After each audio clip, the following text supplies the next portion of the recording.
Sir నమస్కారం sir. నమస్తే అండి. సార్ చిన్మయి గారికి, సింగర్ చిన్మయి గారికి అండ్ నెటిజన్స్‌కి రామాయణం విషయంలో అందులో 'రణబీర్ కపూర్' హీరోగా రాముని పాత్రలో నటిస్తున్నందుకు గాను ఒక ట్విట్టర్ వార్ జరగడం మనం చూస్తున్నాం సార్. అంటే ఒక నెటిజన్ ట్వీట్ చేశారు. ఇలా బీఫ్ తిన్న వ్యక్తిని మీరు ఏ విధంగా రాముని పాత్ర ఇస్తారు?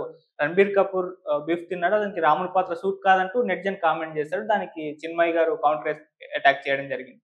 సో ఇప్పుడు ఇష్యూ చాలా వైరల్ అయిపోతుంది. మరి దీన్ని ఏ విధంగా చూస్తారు సార్? అంటే రాముడే స్వయంగా మాంసాహారి అని ప్రకటించినటువంటి సందర్భం మనకు తెలుసు. అంటే రాముడు మాంసాహారి లేకపోతే కృష్ణుడు మాంసాహారి అనగానే మీద పడిపోవటం అనేది చూస్తున్నాం. ఇది హిందుత్వ పైత్యం. అయితే రాముడు, కృష్ణుడు వాళ్ళిద్దరూ క్షత్రియులే. వారు మాంసాహారులే. వారు మాంసం తినేవారు. మాంసం తినకపోతే ఎలా? దయచేసి అందరూ శాకాహారులు కాకండి. శాకాహారులైపోకండి. అందరూ అనవసరంగా ఆధ్యాత్మికం అంటే శాకాహారం తినమని కాదు.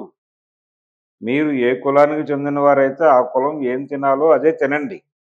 ఎందుకంటే ధర్మాన్ని కాపాడాలంటే కర్ర పట్టుకునేవాడు కూడా అవసరమే. కర్ర పట్టుకునేవాడు అవసరం కాబట్టి, యుద్ధం చేయాలి కాబట్టి, క్షత్రియులు యుద్ధాలు చేస్తారు కాబట్టి, వారు మాంసం తినేవారు అని సోదోహరణంగా సైద్ధాంతికంగా ధృవీకరించినటువంటి సందర్భం. గరికపాటి నరసింహారావు గారు ధృవీకరిస్తూ ప్రవచనాలు చేసినటువంటి సందర్భం మనకు తెలుసు. కాబట్టి రామాయణంలో కూడా రాముడు కేవలం శాకాహారి అని ఎక్కడా లేదు. అలాగే కృష్ణుడు శాకాహారి అని కూడా ఎక్కడా లేదు. ఇప్పుడు గరికపాటి గారు చెప్పినట్టుగానే, గరికపాటి వారు ప్రవచించినట్టుగానే రాముడు, కృష్ణుడు వారిద్దరూ కూడా క్షత్రియులే. ఆయన యాదవ పెంపకంలో పెరిగినటువంటి క్షత్రియుడు అనుకుంటే కృష్ణుణ్ణి. ఆయన యాదవ సామ్రాజ్యం, యాదవుడు ఆయన. క్షత్రియుడు అని ఏ కాంటెక్స్ట్లో అన్నాడో కానీ ఆయన యాదవ దీనిలోనే నడిచిపోయాడు. మొత్తం ఆయన వ్యవస్థ అంతా అక్కడే నడిచింది. కాబట్టి వారు మాంసం తింటున్నారా లేదా అన్నదే పాయింట్. మాంసాహారం తప్పేమీ కాదు, అందరూ శాకాహారులు అయిపోకండి అని ఆయన మొరపెట్టుకున్నాడు. ఎక్కడ మొరపెట్టుకున్నాడు? హిందూ సమాజానికే మొరపెట్టుకున్నాడు. హిందూ సమాజానికి మొరపెట్టుకుంటూ దయచేసి, పైగా హిందూ మత రక్షణ కోసం కర్ర పట్టుకునేవాళ్ళు కావాలన్నాడు ఆయన. ఆ కర్ర పట్టుకుని పోరాటం చేసేవాడు సాత్వికాహారం తింటే ఎలాగా? వాళ్ళు మాంసమే తినాలి అని చెప్పి ఒక రూఢి పరుస్తూ ఒక వాక్యం జోడించి మరీ మాంసం తినమని చెప్పాడు ఆయన. అలాగే మాంసం తినే అవకాశం ఉన్నటువంటి వాళ్ళు కావాలని ఆధ్యాత్మికత పేరుతో శాకాహారం తినటం లాంటి పనులు చెయ్యొద్దు అని కూడా బలంగా చెప్పాడు. కాబట్టి ఆయన్ని ప్రమాణంగా తీసుకోమని నేను అనటం లేదు. ఆయన ప్రమాణంగా తీసుకున్నటువంటి రామాయణాన్ని ప్రమాణంగా తీసుకున్నా మాంసం తినటం తప్పేమీ కాదు. కాబట్టి రణబీర్ సింగ్ ఏం తిన్నా తప్పు కాదు. అతను నటుడు, ఆ పాత్ర చేస్తున్నాడు, అంతవరకే. ఇప్పుడు ఆ పాత్ర పోషించినటువంటి పాత నటులు ఉన్నారు చాలామంది. శోభన్ బాబు గారు రాముడు వేశాడు. అలాగే రామారావు గారు అనేక సినిమాల్లో రామపాత్రలో కనిపించాడు ఆయన. సంపూర్ణ రామాయణం, లవకుశ, రామాంజనేయ యుద్ధము, ఇవన్నీ అనేక సినిమాల్లో దాదాపు 10-15 సినిమాల్లో ఆయన రాముడుగా కనిపిస్తాడు. అయితే ఆయన ఒక పద్ధతి పాటించేవాడు. ఆయన ఏం చేసేవాడు అంటే ఆ పాత్ర వేసేటప్పుడు ఆహార నియమాలు పాటించేవాడు. అదే విషయం హర్నాథుకు కూడా చెప్పాడు ఆయన. అంటే ఆ పాత్రల్లో మనం కనిపించినప్పుడు కొంచెం ఆ మన గెటప్లోను మన శరీరంలోనూ కూడా అది కనిపించాలి. అలా కృష్ణుడి వేషం వేసినప్పుడు చాలా లలితంగా ఉండేవాడు ఆయన.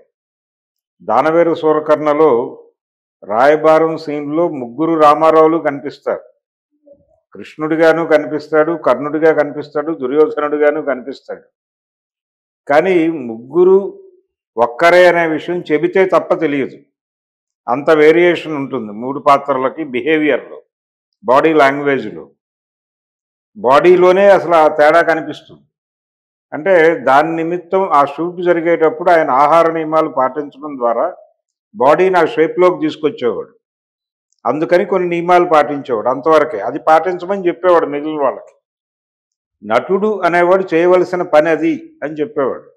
మిగిలిన సమయాల్లో ఆయన కూడా అన్నీ తినేవాడు. అది ప్రపంచం అందరికీ తెలుసు. ఆయన గురించి ఇప్పటికీ రకరకాల వీడియోలు సర్క్యులేట్ అవుతాయి. పొద్దున్నే ఆయన ఒక కోడిని సంపూర్ణంగా తినేవాడు అని చెప్పి ఆయనకు వంటలు చేసినటువంటి వంటవాళ్ళు చేసిన వీడియోలు లక్షలాది వ్యూస్తో నడుస్తున్నాయి కదా. అంత మాత్రం చేత ఆయనేమి శాకాహారి కాదు కదా. కాబట్టి ఆయన మాంసం తినేవాడు. ఆ పాత్రలు వేసినప్పుడు ఆ లాలిత్యం కోసం కొన్ని ఆహార నియమాలు పాటించేవాడు. ఆ గెటప్, ఆ బాడీ లాంగ్వేజ్ కోసం అంతవరకే. పాత్ర కోసమే తప్ప దాన్ని ఆకలింపు చేసుకుని జీవితంలో ఆచరించడం కోసం కాదు. అలాగే రణబీర్ కపూర్ కూడా.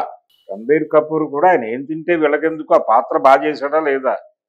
అయితే ఇక్కడ గొడవ వాంటెడ్గానే పెడుతున్నారు వాళ్ళు, హిందుత్వ వాళ్ళు. రణబీర్ కపూర్ మాంసం తిన్నాడు కాబట్టి, ఆయన బీఫ్ తిన్నాడు కాబట్టి, బీఫ్ తినడం అనేది ఇక్కడ కీలకం. బీఫ్ అనేది పట్టుకురావడం ద్వారా కొంచెం హిందుత్వ ధోరణి కనిపిస్తుంది.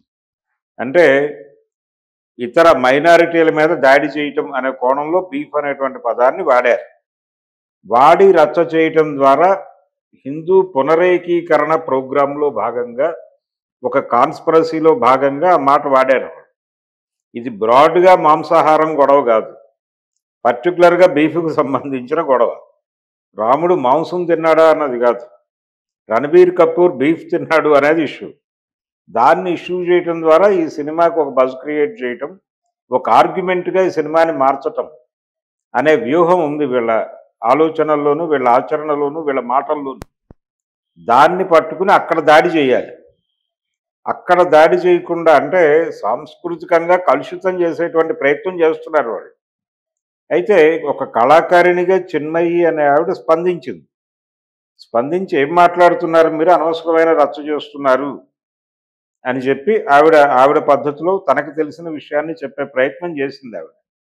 ఒక కళాకారిణిగా ఆవిడకు ఉండేటువంటి పరిమితులు ఆవిడకున్నాయి. ఆ పరిమితులు గుర్తించి దాన్ని పొలిటికల్గా మార్చి ఆ ఆర్గ్యుమెంట్ చేసిన వాళ్ళ మీద బలంగా ఒక అభిప్రాయ ప్రకటన చేయవలసినటువంటి అవసరం ఈ దేశంలో రేషనలిస్టులకి ఉంది, సెక్యులరిస్టులకి ఉంది. దాని గురించి బలంగా మాట్లాడాలి. అది వాంటెడ్గా చేసిన మాటే. బీఫ్ అనేటువంటి పద ప్రయోగం చేయటం వెనకాల మైనారిటీలను కించపరిచేటువంటి ప్రోగ్రాంలో భాగంగానే ఆ మాట వాడారు. అది ప్రోగ్రాంలో భాగమే వాళ్ళు